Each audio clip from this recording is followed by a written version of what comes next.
पड़ रही है। पूरे प्रदेश में शीतलहरी से बचने के लिए प्रदेश सरकार के द्वारा सभी जिला प्रशासन को युद्ध स्तर पर कदम उठाने के लिए निर्देश दिए गए हैं। हर जनपद में व्यापक पैमाने पे रेन बसेरा बनाने, ज़रूरतमंदों को ऊनी वस्त्र और कंबल वितरण करने, सार्वजनिक स्थलों पर अलाव जलाने के लिए निर्देश भी दिए गए हैं। आज यहाँ गोरखपुर में मुझे बरगदुआ में और राप्ती नगर में रेन बसेरों का निरीक्षण करने, ज़रूरतमंदों को ऊनी वस्त्र वितरण करने का अवसर प्राप्त हुआ है। गोरखपुर महानगर के अंदर कुल 19 रेन बसेरे वर्तमान में संचालित हैं, जिनमें 1000 से अधिक ज़रूरतमंद जो फुटपाथ पर, पटरियों पर जहाँ तहाँ रहने के लिए मजबूर होते थे, उन लोगों के लिए अस्थायी रहने की व्यवस्था इन रेन बसेरों में की गई है। ये सभी रेन बसेरे सुरक्षित हैं और व्यवस्थित रूप से संचालित भी हैं। ऐसे ही हर महानगर में और जनपद में व्यापक पैमाने पे रेन बसेरा बनाए गए हैं और सभी को इस बात की हिदायत दी गई है कि कोई भी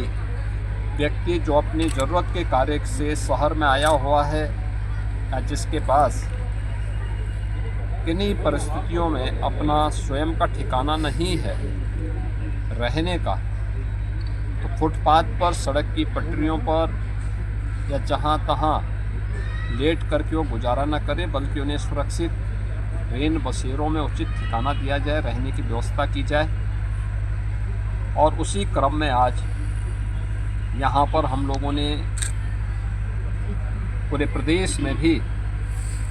ये व्यवस्था स्थानीय प्रशासन और नगर निकायों के द्वारा, स्थानीय निकायों के द्वारा ये व्यवस्था पूरे प्रदेश में की गई है और उसमें सभी रेन बसेरा संचालित होकर के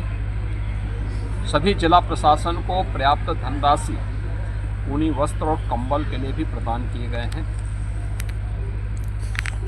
और मेरी सभी स्वयंसेवी संगठनों, धर्मार्थ संगठनों से भी अपील है कि वे भी अपने स्तर पर ज़रूरतमंदों को, गरीबों को इस भीषण शीतलहरी में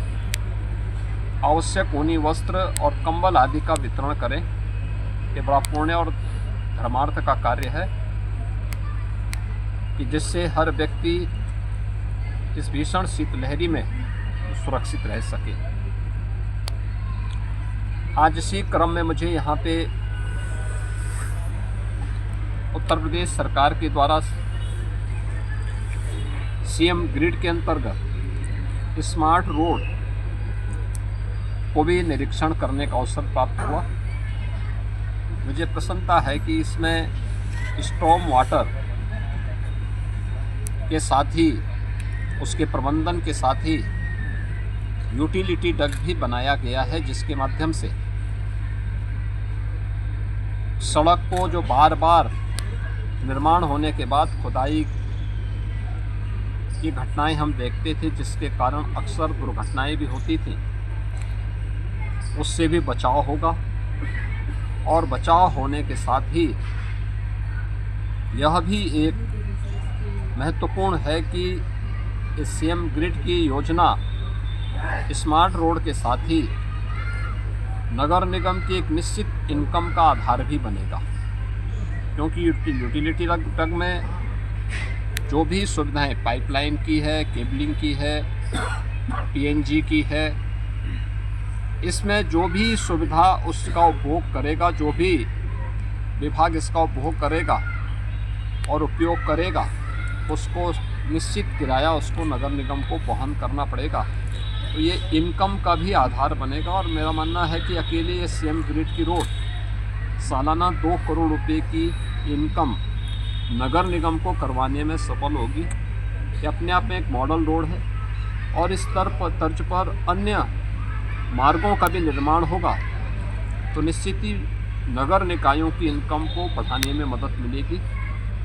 अभी मैं इस निरीक्षण के उपरांत अन्य विकास की योजनाओं का भी निरीक्षण करने के लिए सिटी में निकला हूँ। एक सामूहिक प्रयास से जब हम आगे बढ़ते हैं तो उसके अच्छे परिणाम भी सामने आते हैं और सभी लोग जब सहयोग करते हैं तो कोई भी शहर, कोई भी जनपद और कोई भी प्रदेश न केवल विकास की बुलंदियों को छूता है बल्कि वहाँ पर विकास आम नागरिक के लिए सुलभ भी होता है और वो दिखाई भी देता है। और गोरखपुर महानगर के अंदर, गोरखपुर जनपद के अंदर विकास उस रूप में आज दिखाई दे